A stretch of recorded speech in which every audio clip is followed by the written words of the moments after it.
Cricket का खेल जितना रोमांचक है उतना ही खतरनाक भी है। आज से 40-45 साल पहले ये और भी खतरनाक था, क्योंकि तब सुरक्षा के उपाय बहुत कम हुआ करते थे। एक बार तो एक बल्लेबाज की जान जाते जाते बची थी। वह तो गनीमत थी कि विपक्षी खिलाड़ियों ने मैदान पर ही तत्काल प्राथमिक उपचार कर दिया, जिससे उनकी जान बच गई, वरना एक वक्त तो उनकी जान खतरे में नजर आ रही थी। नमस्कार, मैं हूं अशोक शर्मा और आप सभी का मेरे YouTube चैनल में स्वागत है। अगर ये वीडियो अच्छा लगे तो कृपया सब्सक्राइब कीजिएगा। इंग्लैंड की टीम 1978-79 में ऑस्ट्रेलिया के दौरे पर गई थी। एडिलेड ओवल में 5वां टेस्ट मैच खेला जा रहा था। ऑस्ट्रेलिया की पहली पारी शुरू हुई। सलामी बल्लेबाज रिक डार्लिंग स्ट्राइक पर थे। बॉब विलिस पहला ओवर फेंक रहे थे। विलिस की 5वीं गेंद शॉर्ट पिच बाउंसर थी। डार्लिंग हुक करने की कोशिश में चूक गए। गेंद उनकी छाती से जा लगी और वे दर्द से कराहते हुए विकेट के पास गिर गए और बेहोश हो गए। इंग्लैंड के गेंदबाज जॉन एम्बुरे गली में फील्डिंग कर रहे थे। वे सबसे पहले डार्लिंग के पास पहुंचे और उनकी छाती को दबाने लगे।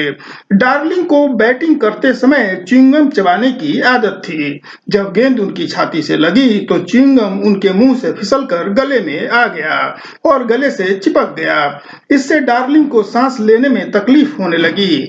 ऐसा लगा कि अब उनके जीवन का अंत होने ही वाला है। जॉन एम्बुरे उनके गले में से च्युइंगम निकालने के लिए उनकी छाती को दबाने और थपथपाने लगे।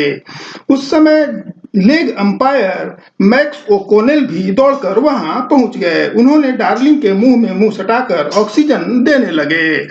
इसके बाद डार्लिंग की सांस चलने लगी। उन्हें आनन फानन में अस्पताल लाया गया। डॉक्टरों ने तुरंत उनका उपचार किया, जिससे उनकी जान बच गई। डॉक्टरों ने जॉन एम्बुरे और अंपायर मैक्स ओकोनेल को धन्यवाद दिया, क्योंकि उन्होंने फील्ड पर डार्लिंग को छाती को पंप करके उनके हृदय की धड़कन को बनाए रखा था। अगर ऐसा नहीं होता तो उन्हें बचाना मुश्किल हो जाता। डार्लिंग पहले ही ओवर में घायल हो गए थे और वे 0 रन पर रिटायर हर्ट थे। रात में डार्लिंग को अस्पताल से छुट्टी दे दी गई। अगले दिन वे मैदान पर आए। जब इंग्लैंड का 5वां विकेट गिरा तो मरने से बचे डार्लिंग फिर बैटिंग के लिए क्रीज पर पहुंचे। इंग्लैंड के खिलाड़ियों ने घायल होने के समय डार्लिंग की मदद की थी, लेकिन खेल के समय उन्होंने कोई दया नहीं दिखाई।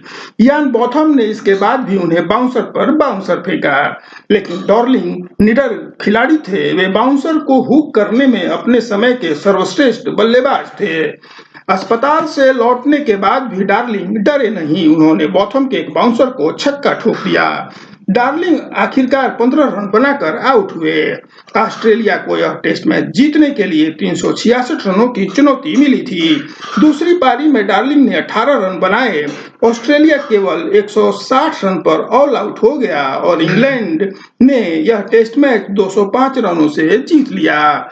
इंग्लैंड ने 6 टेस्ट मैचों की यह सीरीज 5-1 से जीती थी। इस तरह क्रिकेट के खेल में जोखिम कितना होता है, यह इस घटना से अंदाजा इसका लगाया जा सकता है। आज बस इतना ही। मुझे दीजिए इजाजत। नमस्कार।